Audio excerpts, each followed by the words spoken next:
Hello and welcome to the franchise tag overtime. I'm Gareth Smith, and today I'm joined by Taylor Russolino, XFL Champion Kicker. How you doing, Taylor? Doing wonderful today. Thank you very much for coming back on. Obviously, at the beginning of the season, we had a chat, and you said your aspiration was to go on and win it all, and you went and did that. So, how good must it have been to achieve that and be the champion of the XFL this year? You're exactly right. That was the ultimate goal. That was the reason I went there. A reason that our whole team had that same mindset. So to go out there and accomplish it, it was awesome. It was a dream come true from the moment getting drafted to getting out there for camp and then getting our first win under our belt week one, and then having some up and downs throughout the season, but then ultimately finishing atop that hill. What was very, very fun, to say the least. It was a great time. It was interesting because obviously there was a lot of controversy when the playoffs happened, because there was a lot of people saying a team with 4 and 6 shouldn't be in the playoffs. It's a waste of a playoff spot. And you then went on to beat the best team in your division, and then the team with the 9-1 record to go on and win the whole thing. And I know obviously there's a lot of fans of the team that didn't get through who were like, it's a shame we have the same record and all that kind of stuff. But surely it goes to show that you deserve that spot, that you then went on to win it. Yep. Yeah. Agree. I mean, forget the record. I mean, something that I was kind of saying throughout the season, especially towards the end, is, I mean, there's plenty of teams in the NFL that don't really catch stride until weeks 8, 9, 10, 11, and then they go on, to make deep runs in the playoffs. So, I mean, that's kind of when we, right when our things kind of started turning on the positive side for us was, week 7, week 8, once we got Luis in the door and things really started to blossom in regards to the players and the schemes and everything. And then, yeah, I mean, to take that on to the, I guess you could consider our semifinal week 11 and the championship week 12, that's when we were rolling. We were playing our best football. Oh, yeah. And obviously it showed. So I mean, it was cool to see these guys rally around one another. I mean, you could see it at practice. You could see it in the locker room. And me, I mean, I have the best perspective of everybody. I mean, I'm the kicker. I just get to, obviously got to do my job, but I still get such a cool, view and perspective of what's going on football wise. And it was fun to watch. It was fun to watch these guys compete and then go out there and execute on one of the biggest stages out there. And obviously there was with the controversy, people said, "Oh, you shouldn't have been." Was there any of the players you think took that and almost had a bit of a chip on their shoulder? They had to go on and win the whole thing. Was there anything like that, do you think, came out of people talking about the playoff structure a bit? Yeah, I'd say it definitely was a little motivational boost. Teams that had previously beaten us, were obviously in the playoffs, and those were teams that we were going to face. But I mean, yeah, we only had 4 wins, but I mean, whether it was a win or a loss, almost all the games we played in were pretty close, finishes, and we were in a lot of them. And finally got to put a few together towards the end, which was nice. But I mean, it definitely motivated us to, to continue each week, to show that, hey, like, these guys are improving each week. If they keep winning, nothing's stopping them. So, well, even when you say about, because obviously there's a game when you went up against DC towards the end of the season, like, you took them into the sudden death points situation, so you were involved. Your record was basically a harsh. I think there was a few teams in that league that I felt their record didn't portray how good they were. And obviously I think it was a classic case with your side that you just had a few games where you just didn't get it over the line, if that makes sense. But no, it was really good to see how the team galvanized together, particularly around Luis, who's such a good guy as well. A guy that I had on, really likable bloke. And it's good to go on to see him have such a good, particularly the final itself. He played really well and had a good time in Arlington. Yep. yourself as well, you had a very good XFL season. I think one of the other ambitions for yourself was to be one of the top kickers in the XFL, and you definitely did that this year. Your record, I think, was second out of the kickers. I think Parker Roma beat you in the regular season. How important do you think it was that your consistency in the long-term success of Arlington this year? I mean, for me personally, I mean, you know, it was a huge, another opportunity, another platform, you know, for me to continue to show, you know, to the world, to these NFL teams that hey, I mean, I've been out here working, and I'm going to take this opportunity again, and you know, and show the world that hey, I'm capable of being one of the best, you know, on this planet. I believe at my job, and I'm going to go out there and you know, and show that with results and consistency and leg strength, and just continue to show that you know, for years and years and years, I've had one goal in mind, and I'm doing everything possible to, you know, to reach that goal, and this was a huge step towards that goal. And the success, you know, the success was obviously awesome, and it's great to enjoy that, and yeah, I mean, I guess it's a, you know, it's a product of that time, that patience, and the work. So, you know, I'm pretty sure it should benefit me moving forward, and hopefully I just keep, you know, continue to make strides towards that goal, and I think I'm on the right path. So I'm very thankful and feel very blessed for the opportunities I was able to not only have, but to take advantage of as well. So it was fun. It's much more fun when you're putting them between the poles, you know?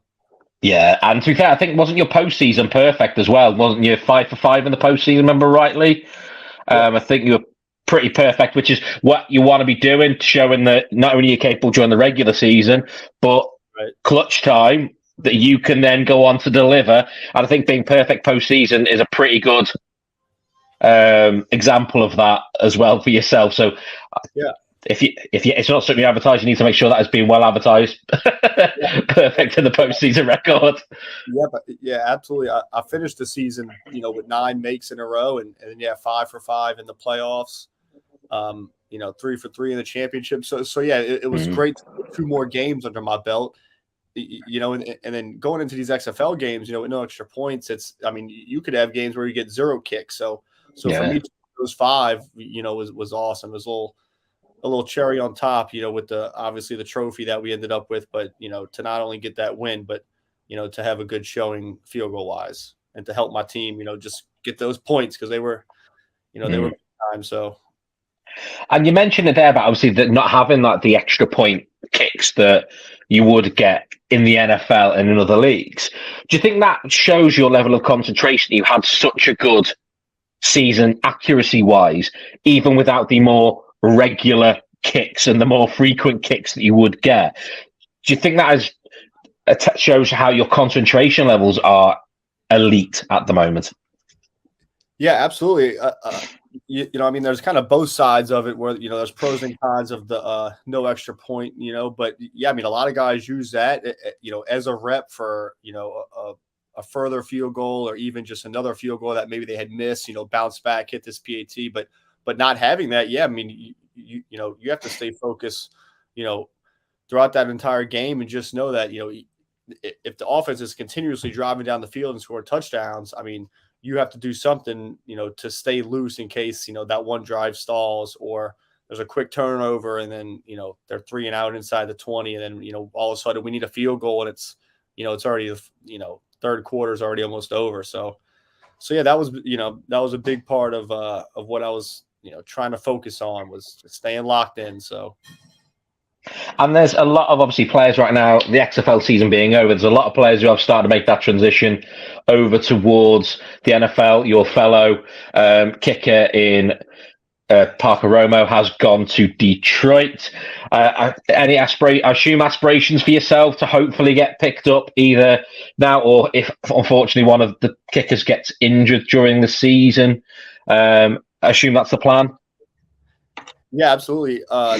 You know, teams are kind of just finishing up just starting and finishing up their final mini camps this week, and then they'll kind of go into, you know, a 5 or 6 week break, and then training camps right around the corner. So, you know, this season upcoming in the NFL, I feel there's a lot of new jobs or a lot of turnaround, whether it's guys switching teams or even, young guys at, taking over former kickers' jobs or whatever. So it's, I think there could be potentially some openings, whether guys, whatever it may be. I mean, whatever opportunity comes my way, I'm certainly ready for it.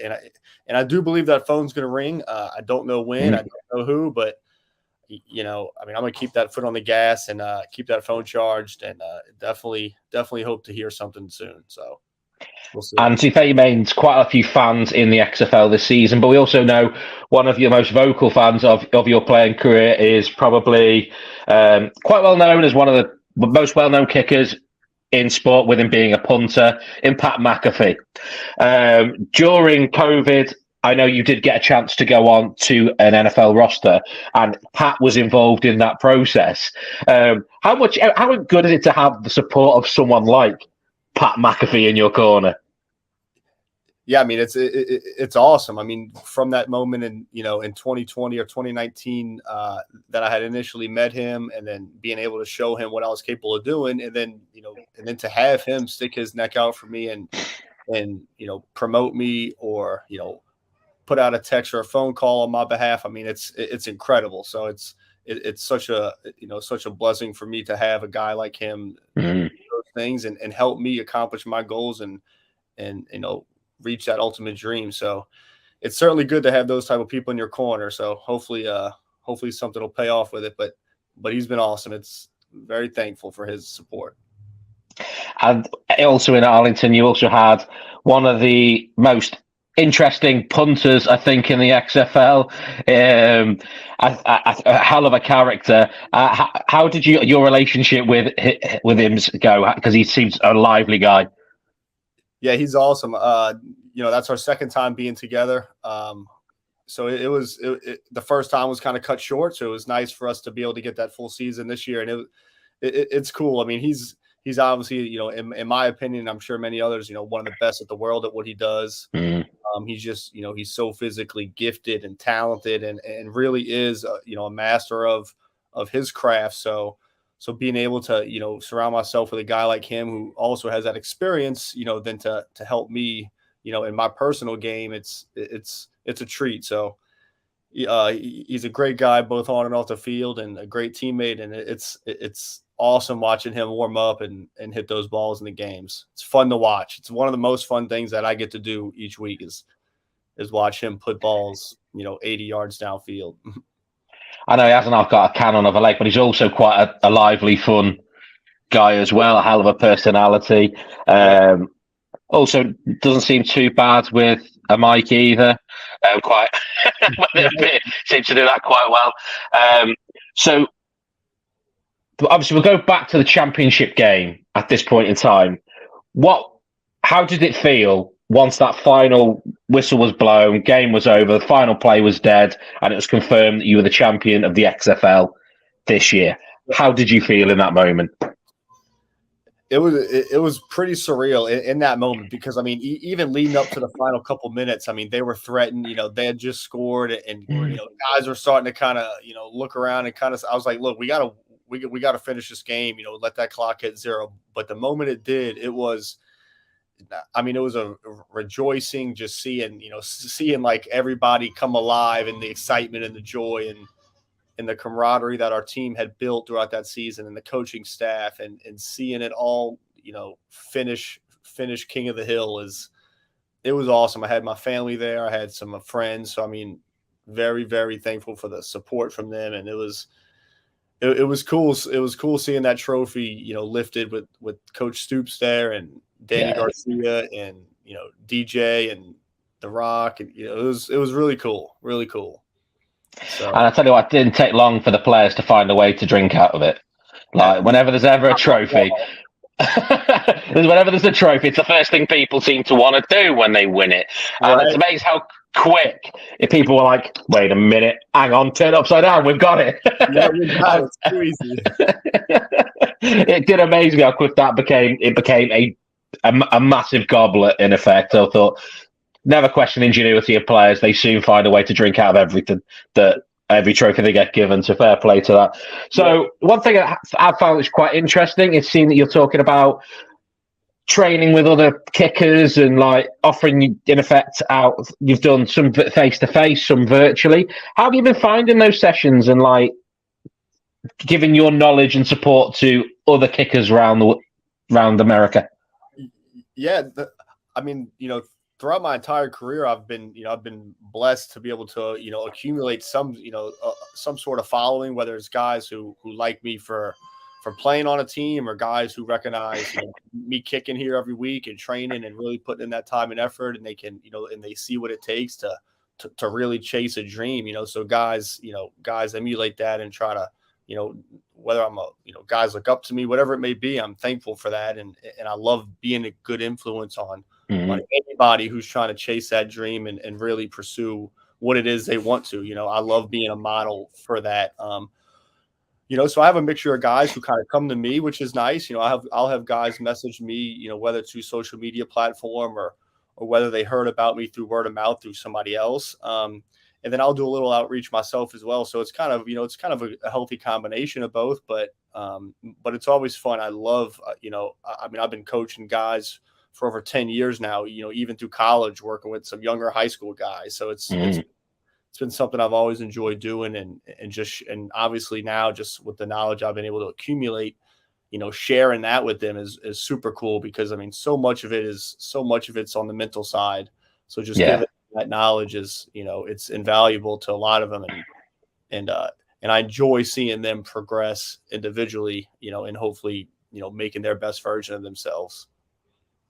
No, and it's really good to see, because it's one of those things I think it's always quite rewarding to coach as well. Like I've done coaching for kids in football, obviously our version, not your padded version. Right. You'll call it. I'm not going to call it what you call it over there, because so it's always quite rewarding to see people develop, and I think particularly kickers who, it's one of those interesting careers where you can miss one or two kicks and then instantly the world thinks you're not very good, whereas you can make 50, 60 in a row and everyone's like, nah, does it. Whereas one or two misses, suddenly it can almost be like, get him out. So it seems quite a cutthroat position in the league. And the fact there's only 32, in effect, starting jobs in the NFL, it must be. And so to anything to help with the mental side for any player is obviously a massive, massive thing. So fair play to yourself, because you've clearly got the resilience you've showed in the playoffs and making 9 in a row towards the end of the season. So fair play to that. Obviously, hopefully you get picked up by a team. Yep. I'll be keeping my eye out for you. Hopefully I'll see you on an NFL roster this season, because I think your performances in the XFL this season have shown that you deserve it, bearing in mind Parker Romo's on, and your stats were, I think he made one more kick than you in the season, if I remember rightly, during the regular season. Yep. Yeah. So Parker's good enough, and you're just one behind him. Let's go. Why not? Exactly. And like I was saying earlier, I'm foot on the gas. I was at the field training this morning. I'm waiting for that phone call, so I'll be ready for when it does come, and that's been my whole career. So, my whole thing is just stay ready. So that's what I'm doing, and there's nowhere else I'd rather be than being on that football field, hopefully helping a team accomplish what they want to. So. No, thank you very much as well for your time today. And obviously, if you do end up on a team, I hope it's not a team in Arlington with me being an Eagles side. If you end up, just because we've been an Eagles fan, if you on the other Arlington side over there, it might be as hard to support your career. But any other side, any other side. But thank you very much for your time today, Ted. It's always a pleasure to talk to yourself. You've had a crack.